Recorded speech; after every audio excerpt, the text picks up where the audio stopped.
Well, hello everyone. I'm Captain Dennis Boyer, Commanding Officer, Naval Station Newport, and welcome to Wednesday with the Skipper.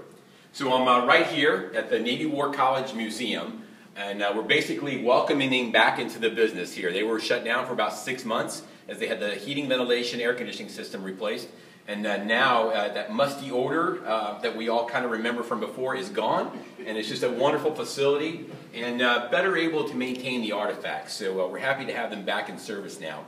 And I'm down here, kind of a little bit of background. So the building was built in about 1820, and of course it was the Newport poorhouse then. The Navy came around in 1883, purchased Coasters Harbor Island and established the Naval Training Center here. It was the first recruit training station ashore that the Navy had. And then in 1884, of course, the Naval War College was established, and this was the Founders Hall. This is where the headquarters, or this is where the Navy War College began.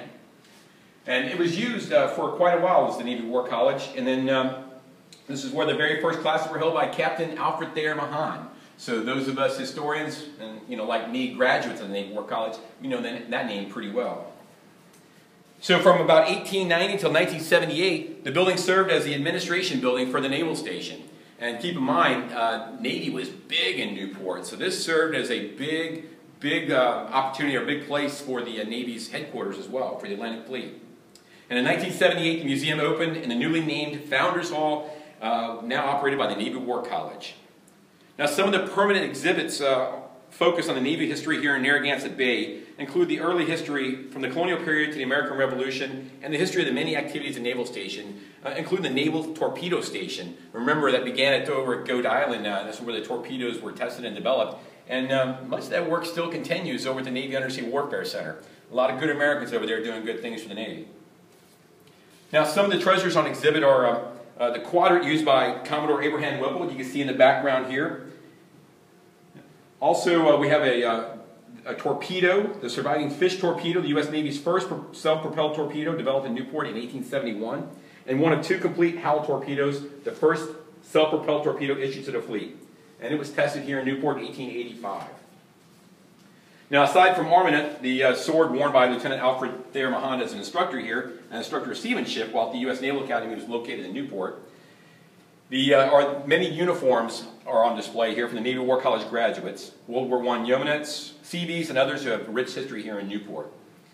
Now, some new temporary exhibits include the 1798 life mask of Admiral Lord Nelson. That's up there on the second floor. And that will be on exhibit until September 30, 2016. And of course, he was the hero of the 1805 Battle of Trafalgar. And another cool, exciting exhibit is the Deep Freeze exhibit. Deep Freeze, the Seabees in Antarctica. Now keep in mind, the Seabees in Antarctica were basically based right here in Rhode Island, out of Quonset Point. And the exhibit covers Operation Deep Freeze, which first commenced 60 years ago, 1955 to 1956. And I tell you, it's a great exhibit, kind of personal to me. My wife spent, fall of 12 to spring of 2013 in Antarctica, and I can't wait to bring her through it so she can see how different life was 50, 60 years ago. Now, the museum is free to visit, and it's open to everyone. It's open from Monday through Friday, 10 a.m. to 4:30 p.m., and in the summertime, June through September, it's actually open on the weekends as well. Now, if you don't have normal access to the base, you can basically go out to our website. We'll give you the phone number to call, but essentially it means going to pass an ID, tell them you want to go to the museum, and you have to provide some information so you can be vetted. Now, you got to allow 5 business days for that to happen, but trust me, if you plan this, it's definitely worth the time. Now, it's a truly amazing resource of history, and if you're in the area, you really should stop by to see it. It's eye-watering how impressive this place is.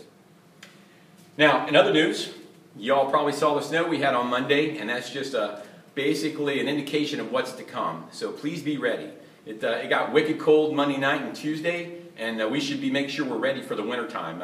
Spring doesn't happen until about, May or June time frame around Newport. So make sure you have a foul weather plan. Make sure you know what to do in case the power goes out for a sustained period of time.